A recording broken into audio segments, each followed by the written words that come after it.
So I just woke up after a 6.5 hour marathon of playing Switch 2 games. I was playing Dragon Quest 7. I played a little bit of Mario Tennis. I played a little bit of Final Fantasy 7R, all of which are on Nintendo Switch 2, by the way. So they are Switch 2 games. And yeah, I look around at the community, and Beat 'em Ups is releasing videos like, where are the games? What's coming out? And meanwhile, I'm just sitting here looking at my preloaded copy of Tales of Berseria and Resident Evil 9. Pokepedia comes out next week. Fatal Frame 2 comes out the week after that. Bella Bell Park comes out the week after that. The simple fact of the matter is, we are loaded with high-quality games in the next month or so, next 2 months or so. And yet the community desperately wants to do this thing where they, want to pretend as if there's, nothing to look forward to, that there's nothing coming out. And I do have to reiterate, looking at the release schedule and what's happening, is that people are wildly underestimating how successful the Switch 2 is. It's very, very interesting seeing people resort to tried and true tactics of just Nintendo doesn't have third-party games. They do that nonsense. They pull that cope. But the simple fact of the matter is, that's not true, and that hasn't been true for a long time. That's one of the interesting things about what we're seeing about the Switch 2 era, is that we've seen a lot of monumental success stories already. We've seen the success, the system seller with Mario Kart World. We've seen the huge cult classic hit with Donkey Kong Bonanza. We've seen successful Switch 1 games come out. We've seen sequels to obscure games, like Kirby Air Riders. We've seen we have all these announcements, all these things to look forward to. And yet, overwhelmingly, the narrative is that there's nothing to look forward to. And honestly, I said this several times before, but I feel like a lot of these people are going to be blindsided by the success of Pokepedia and Tamagotchi Life. These are games that, honestly, I genuinely expect are going to sell, upwards of 10 million units. And the community just kind of genuinely seems to think that that's not going to happen, that Pokemon that Nintendo has failed, that the Switch 2 is... it's not going anywhere, that this is a giant disaster, that Nintendo has failed, that they have nothing to look forward to. And it's they can drop a direct at any time. And we're literally in this position where where Pokemon, the Pokemon presentation is this week. They can do a Nintendo Direct in March or April, or even as late as June. Okay, honestly, it feels like for the next 4 months we have a pretty stable, engaging, good library of games. But the problem, and this is the real reoccurring problem that we have with this, is that most people don't really care about anything other than major AAA system seller games. Essentially, we've gotten very, very good games on Switch 2 over the past several weeks, but for most people, they don't even really pay much attention to them. Right now I'm going through Dragon Quest 7 again. Right now I'm I'm waiting for all the big games to come out on at the end of the week. So I'm playing games like Wario Land 4 and some of these old Nintendo classic games. I'm waiting for big games to come out. I spent a lot of time playing Mario Tennis, for the past couple of weeks. I'm playing a lot of Switch 2 games. The simple fact of the matter is, but the community at large really desperately wants to pretend as if there's just nothing to play on this thing. And that really couldn't be further from the truth. And I do think the thing I've noticed is this tendency to act as if Switch 1 games don't count, that multi-plat games don't count, that older games don't count. Again, if it's not a brand new Nintendo developed AAA product, the majority of the community is just kind of turning its nose up at it. And I do think that is a mistake. I do think that these people are just kind of setting themselves up for failure, where they're constantly complaining about Nintendo, constantly complaining about the announcements, constantly complaining about everything that's happening. And the simple fact of the matter is that the more they do this, the more they kind of expose themselves as being rather limited in what they play and what they talk about. You know what I mean? Like when you look at like, my streams where I'm coming on here playing like 5, 6, 7, 8 hours a night, playing all these different Switch 2 games, and having a blast, playing like, Final Fantasy 7R and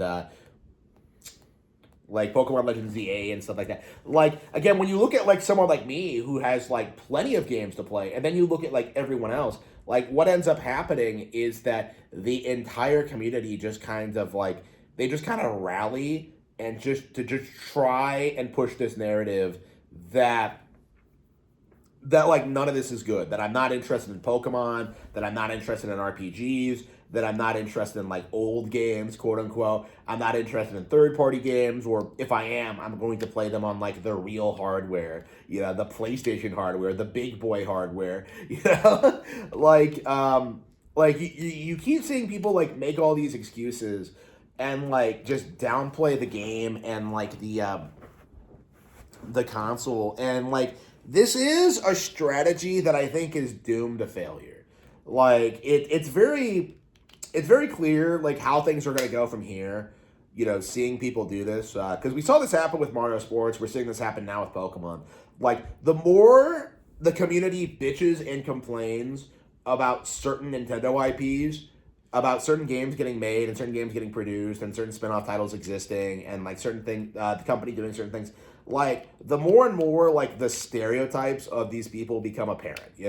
Like a while back it was very common for major Nintendo YouTubers to just have this seething hatred for JRPGs.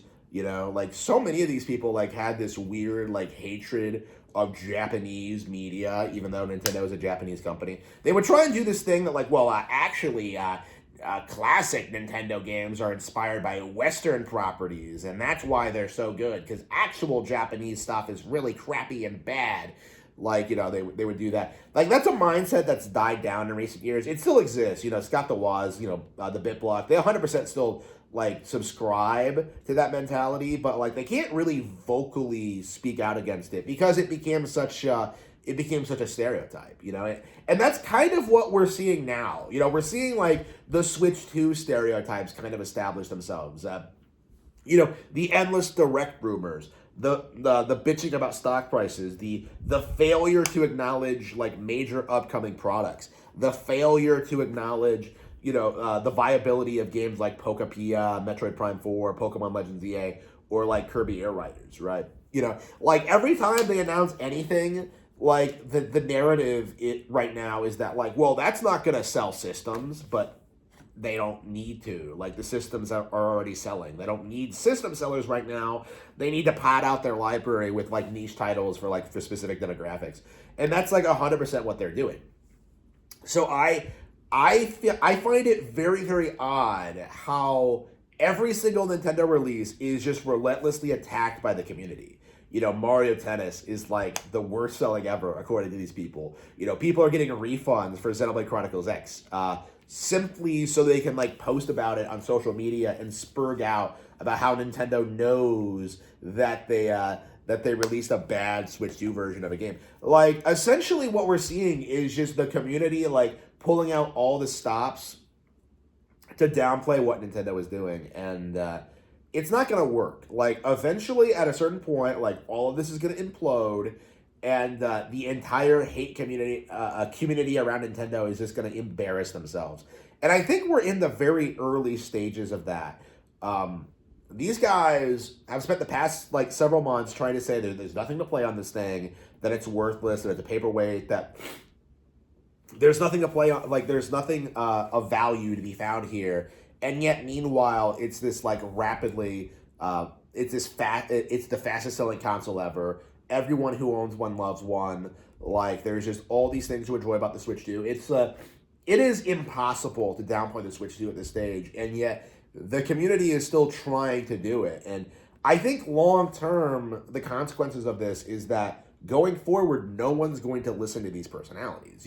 Someone like Arlo has a lot less influence than he did 10 years ago. Like, I see people clowning on him for, like, all those years spent complaining about Paper Mario: The Thousand Year Door, only to like turn around and not actually play the remake when it did finally come out. You know, like there's like endless examples of this kind of stuff, but I do think it really needs to be said that Nintendo is doing very, very well right now.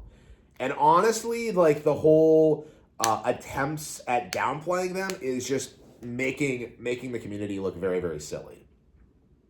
One of the things that really strikes me as interesting is just how many people are fixating on the prices of the Switch 2, on the sales numbers of the Switch 2, the sales number of the Switch 2 games, and completely ignoring the elephant in the room that the Switch 1 is still on the market, that it's still selling a ton of units, that it's still selling Switch 1 games, and is just this massive, like, gaping hole in the narrative. Because you can bitch about Switch 2 versions all you want, but the reality is it is very viable to simply buy a Switch 1 version of the game, you know, play that, do everything in that, and then get the upgrade version later through a patch.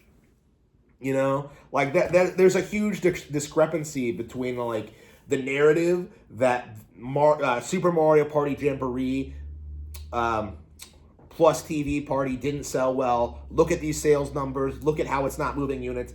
And the reality of it, where you can go on the Switch 1 bestseller eShop, see it's in the top 5, and realize what's actually happening is that plenty of people are still buying Switch 1 versions of games and then upgrading them later. That is a perfectly viable strategy, right? And so, like, this entire, like, crusade to try and, like, demonize everything that Nintendo is doing, it's all falling apart, you know? And there's all these signs to that. There's all these narratives. You know, people like Nintendine are getting mocked on social media, rightfully so.